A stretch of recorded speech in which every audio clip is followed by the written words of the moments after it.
Hey guys, welcome to another episode of Autogefühl. Today with me AJ and Jonas. I am here for the Mercedes G-Class Tech Insights Icon Day, or whatever, Iconic Insights Tech Day. And we're going to get a first sneak peek at the upcoming G-Class interior. We're not going to get to see the exterior, but we'll have an interview with the product manager for the G-Class business unit, and he's going to walk us through all the new changes and what's new for the upcoming next generation Mercedes G-Class. So, are you interested? Come on, let's go.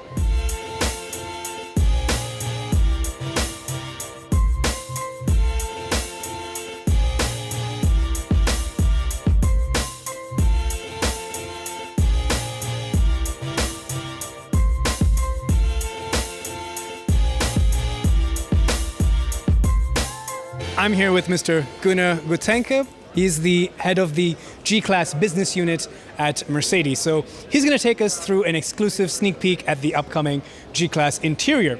Mr. Gunnar? Yes. So what is new about the new G-Class interior? What is it that has been changed? Why is it better than before? So walk us through the process. Yeah, I'm happy to do so. Well, the G-Class is an icon. Mm-hmm. So for us, it was not only about what is new, it was as well about what did we keep. Mm-hmm. So only by keeping it, we could ensure that the G-Class remains an icon. So if we take a first look at the iPanel, we can see here as a display, you see that there are certain elements that fans of the G-Class will recognize immediately, like the passenger side grab handle, mm-hmm. or our 3 differential lock switches, which are typical to every G-Class. Mm-hmm. Further, the iPanel is A, very boxy, and B, very slim, allowing for a cockpit as the driver today knows it. Mm-hmm. But then we come to things that are new, and that is, for example, the instrument cluster as well as the head unit. You see it's very well embedded in keeping the rectangular style, and we are offering the instrument cluster in 2 variants. Mm-hmm. One is with tubes, classic, and we will see on a picture in a minute. We also offer it with a large digital display. So we have display. Mm-hmm. What's new next? We wanted to bring the exterior design also to the interior. Mm-hmm. And to do so, we have selected the outlet air vents and designed them in a way that they resemble the headlights. Mm. And they are put into aluminium boxes similar to where the headlamps are framed in. Mm. And then we have a long aluminium bar that combines the two. And on top of the iPanel, you see the 2 tweeters, and they come in a design that is similar to the indicators, which every G-Class driver knows, and I think most of them, at least we do, clearly loves. Mm-hmm. So with this, we think we make the interior unique. Mm-hmm. Further, new steering wheel. Mm-hmm. You have 2 touchpads, left and right. With left, you control the instrument cluster. With the right one, you control the head unit. We still have a knob in the middle console, not shown here, when you drive off-road, that you have full control, so to say. What also can be seen here, we have now the gear lever on the steering column. This was necessary to allow for more space in the center console. Here is a compartment with 2 large cup holders that we could now free up. And this is a different interior in total that we are seeing here. Made up in the macchiato color, very light. The roof would also go light, and only the iPanel is in a brown to avoid any unnecessary reflections. Space is something which is, in general, also very important when it comes to the new interior of the G-Class, because we have more space for the driver, for the co-driver, and also for the passengers in the rear. Mm-hmm. We have optimized the area where you place your feet, the pedals, moved a little to the front. The seat, the field in which the seat can move is larger, so the 5% woman as well as the 95% man they would all find in an ergonomic, suitable position in the seat. And in the rear, unfortunately you can't see it on this picture, on the rear we are offering 15 centimeter more legroom.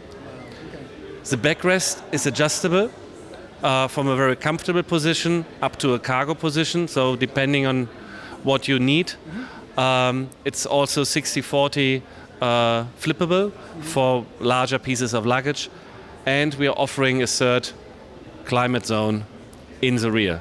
So plenty of things, but I think what the customer will see and love, it's a completely new interior. And if you compare this interior with the one we've been talking earlier, we think that we are offering quite a broad span between very luxurious interior here and a more traditional interior. And we see that we have a broad range of customers, and we are quite confident that we are meeting with this the customer demands.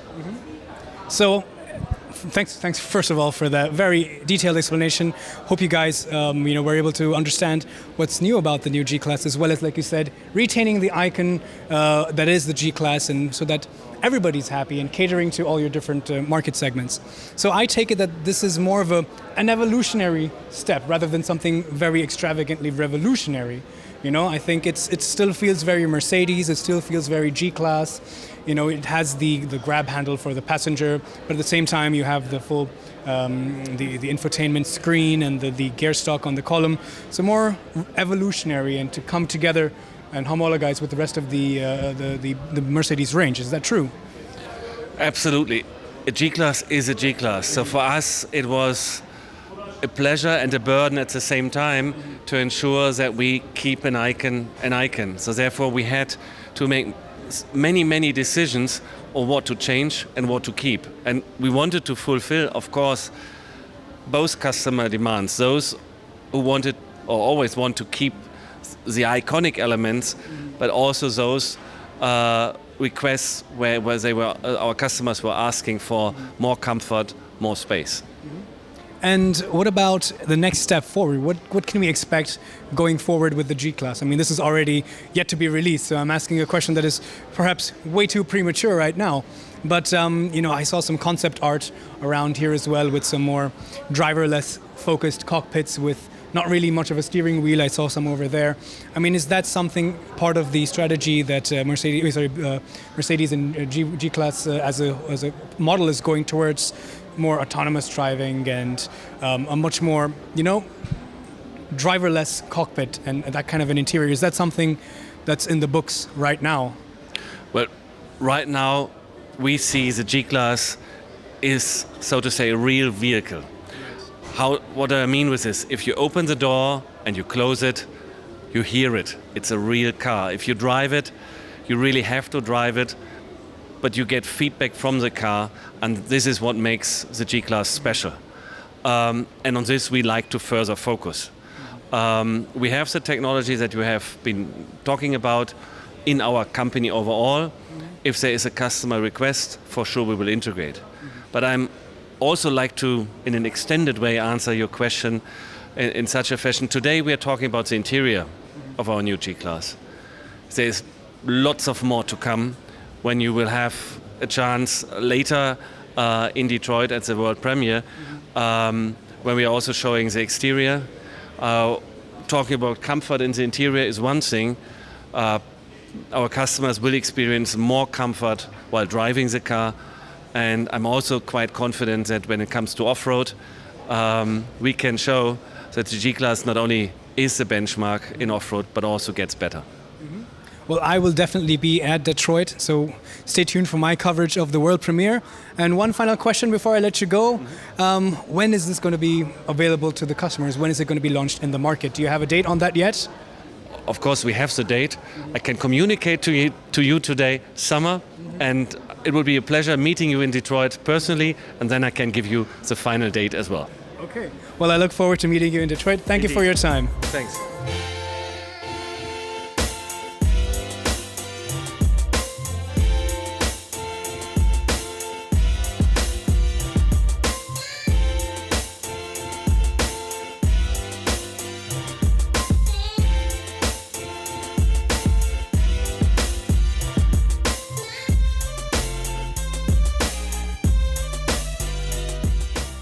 on this wall, we get a little bit of the history behind the Mercedes G-Class, the G-Wagon.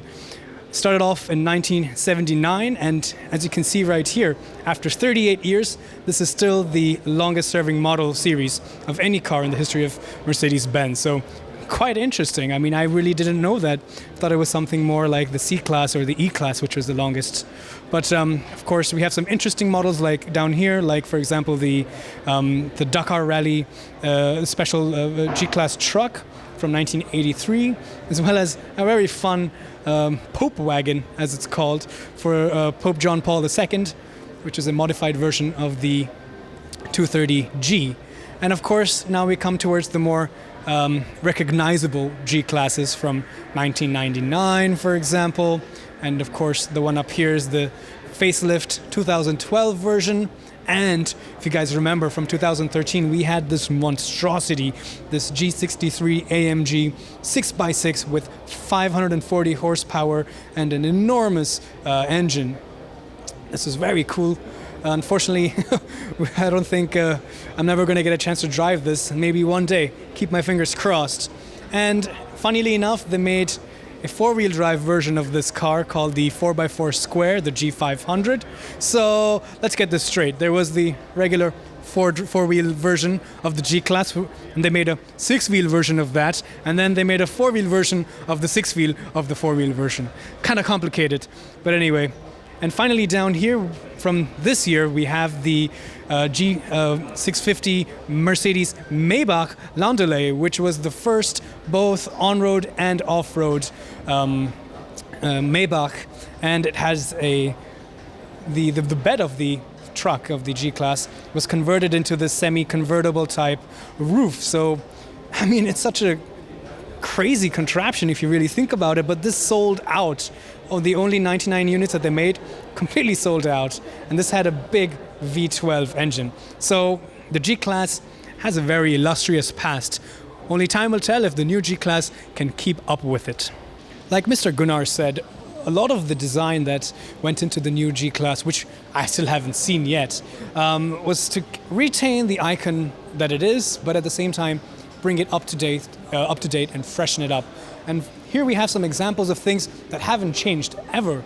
This door handle, for example, in the back, is the same exact design from the original car from 1979. It's not changed at all. Of course, it's made from newer materials and newer manufacturing processes, but it's the same design. And same goes for the spare wheel cover. Yes, it has had some more cosmetic changes, but the overall design concept of this spare wheel cover has remained the same, and this will be the same on the new G-Class as well. Behind me, you see the elusive, enigmatic black box. Behind this, there is an actual pre-series G-Class, the next generation inside, completely camouflaged head to toe in duct tape and all that kind of stickering stuff. So you can't really tell anything, but we can at least sit inside. And when I say we, I mean me. I'm sorry, but you guys are not allowed inside. But I'll go check it out, and let me tell you what it looks like. Just give me a second. So, like I said, I can't really show you guys the interior of the car in the black box, but we have a VR headset where I can kind of sit inside and explore the car in VR, and then you guys can follow me on the screen, and we can get a brief idea and a quick look as to how the interior of the new G-Class will be. So, I'm going to put this on top, tighten it.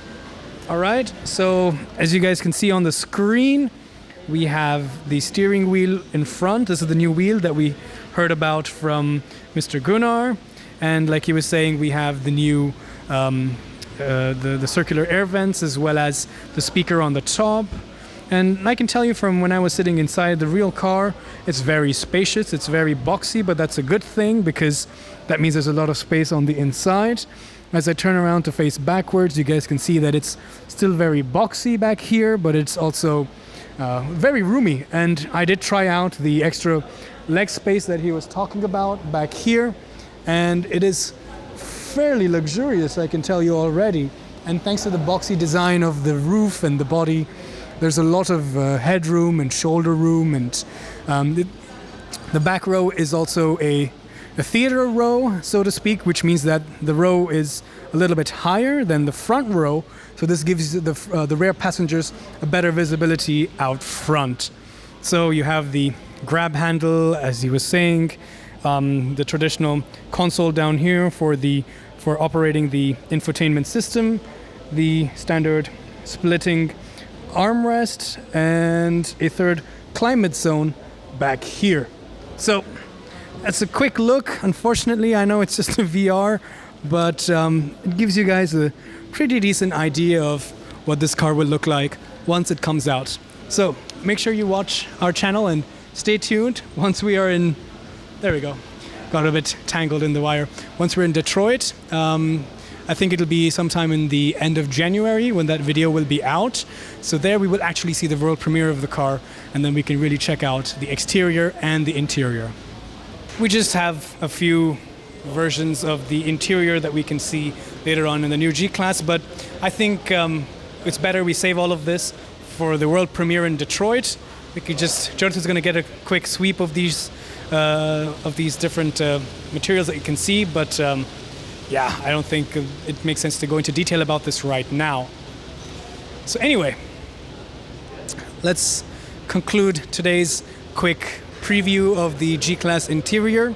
It was pretty interesting. I wouldn't say it's that revolutionary. I think it's more evolutionary, like I said earlier in the video.